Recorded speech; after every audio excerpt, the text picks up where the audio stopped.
바리새파 사람들과 율법학자들이 예루살렘에서부터 갈릴리까지 먼 길을 와서 예수님께 찾아옵니다. 2절에 보시면 당신의 제자들은 어찌하여 장로들의 전통을 어기는 것입니까? 그들은 빵을 먹을 때 손을 씻지 않습니다.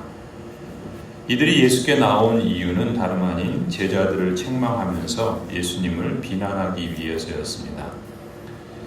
예수님께 나오는 이유가 참 사람마다 제각기 다른 이유들이 있지요. 참으로 안타까운 모습은 예수님께 그렇게 열심으로 나와서 이 바리새파 사람들, 율법학자들은 정작 하는 일이 예수님을 비방하는 것이었습니다. 그들이 걸고 넘어진 전통이 무엇이었는가? 2절을 보면은 빵을 먹을 때 제자들이 손을 씻지 않고 먹었다라는 것이었습니다. 일종의 정결의식이죠. 출애굽기 30장을 보면은 하나님께 제사 드리기 위해서 회막에 들어갈 때 물두멍에서 손을 씻으라는 계명이 있습니다. 그런데 바리새파 사람들과 율법학자들은 이 계명을 더 잘 지키겠다는 명분으로 그 계명에다가 식사 전에 손을 씻으라는 전통을 덧붙였던 것입니다. 그래서 전통을 마치 하나님의 계명인 교리처럼 지키게 했던 것이죠. 하지만 점차로 그 명분은 희미해지고 형식만 남았던 겁니다. 그래서 급기야는 하나님의 계명을 어기면서 전통만 고집하는 일들이 속출했던 것이죠. 지금 제자들을 책망하는 경우가 그런 사례였던 겁니다. 그들이 이토록 중요하게 여기는 전통을 예수님의 제자들이 어긴다고 비방하는 것이죠.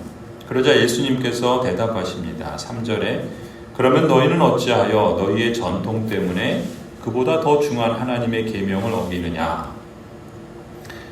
이어서 예수님께서는 그들이 만든 전통을 고집하면서 정작 하나님의 계명을 어기는 예를 들어 말씀합니다. 4절이죠. 하나님께서 말씀하시기를 아버지와 어머니를 공경하라 하시고 또 아버지나 어머니를 욕하는 자는 반드시 죽을 것이다 하셨다. 그러나 너희는 말하기를 누구든지 아버지나 어머니에게 내게서 받으실 것이 하나님께 드리는 예물이 되었습니다 하고 말만 하면 그 사람은 제 부모를 공경하지 않아도 된다고 한다. 이렇게 너희는 너희의 전통 때문에 하나님의 말씀을 폐한다.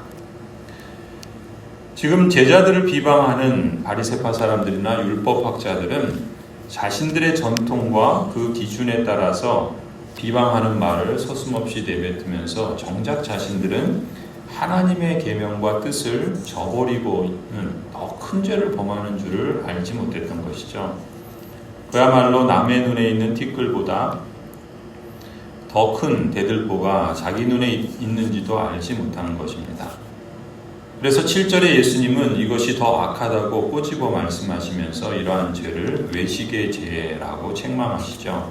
위선자들아, 이사야가 너희를 두고 적절히 예언하였다. 이 백성이 입술로는 나를 공경해도 마음은 나에게서 멀리 떠나 있다. 그들은 사람의 훈계를 마치 하나님의 계명인 교리인 양 가르치며 나를 헛되이 예배한다. 그리고 10절에 예수께서 무리들을 가까이 부르시면서 말씀하십니다. 너희는 내 말을 듣고 깨달아라. 입으로 들어가는 것이 사람을 더럽히는 것이 아니라 입에서 나오는 것, 그것이 사람을 더럽힌다. 그러면서 입에서 나오는 것이 뭔가 18절에 더 말씀하시죠. 입에서 나오는 것들은 마음에서 나오는데 그것들이 사람을 더럽힌다. 마음에서 악한 생각들이 나온다. 곧 살인과 간음과 음행과 도둑질과 거짓 증언과 비방이다. 이런 것들이 사람을 더럽힌다. 거짓 증언이나 비방같이 입에서 나오는 말, 또 살인, 간음, 음행, 도둑질같이 겉으로 표출되는 불의한 행동은 모두 마음에 품은 악한 생각들에서 비롯되는 열매라는 것이죠. 이처럼 예수님께서 보시는 사람을 더럽히는 죄는 겉으로 드러나는 말과 행동만이 아니라 드러나진 않지만 마음속에 품은 생각과 굳은 마음 모두를 포함한다. 일러 말씀하십니다. 12절에 예수님께서 이런 말씀을 하실 때 그때 제자들이 다가와서 예수님께 말하죠. 바리새파 사람들이 예수님이 하신 이 말씀을 듣고 분개하고 있다는 것을 아십니까? 바리새파 사람들과 율법학자들은 이 예수님의 말씀을 듣고서 회개하는 마음을 가진 게 아니라 분개하는 마음을 가진 겁니다. 분개하는 마음으로 죄의 모습으로 더욱 치달았던 것이죠.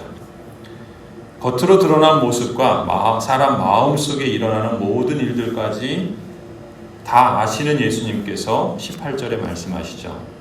나의 하늘 아버지께서는 자기가 심지 않으신 식물은 모두 뽑아버리실 것이다. 그들을 내버려 두어라. 바리새파 사람들과 율법학자들은 자신들이야말로 하나님의 언약 백성이요 선민 중에 선민이라고 자부하던 사람들입니다. 하지만 예수님의 말씀을 보면은 그들은 하나님께서 심지 않으신 가라지와 같다라고 말씀하십니다. 14절에 그러면서 그들은 눈먼 사람이면서 눈먼 사람을 인도하는 길잡이들이다. 눈먼 사람이 눈먼 사람을 인도하면 둘 다 구덩이에 빠질 것이다 말씀합니다. 하나님의 말씀보다 사람의 전통을 고집하면서 자신의 한계와 무지를 인정하지 않는 사람은 모두 눈먼 사람이라 말씀합니다. 눈먼 사람이 눈먼 사람을 인도하면 둘 다 구덩이에 빠져서 낭패를 당하게 될 뿐입니다. 살인이나 간음이나 음행이나 도둑질같이 가해자와 피해자 모두에게 이런 행위들이 고통을 주는 것처럼 거짓 증언이나 비방 역시 말하는 사람도 더럽히고 그것을 주위에서 듣는 사람도 더럽히는 결과를 낳습니다. 오늘 3월을 시작하며 우리에게 이런 마음으로 하나님께 나아갔으면 좋겠습니다. 하나님이여, 내 속에 정한 마음을 창조하시고 내 안에 정직한 영을 새롭게 하소서. 나의 반석이시오 나의 구속자이신 여호와여, 내 입의 말과 마음의 묵상이 주님 앞에 연락되기를 원하나이다. 여호와여, 내 입에 파수꾼을 세우시고 내 입술의 문을 지키소서. 기도하시겠습니다.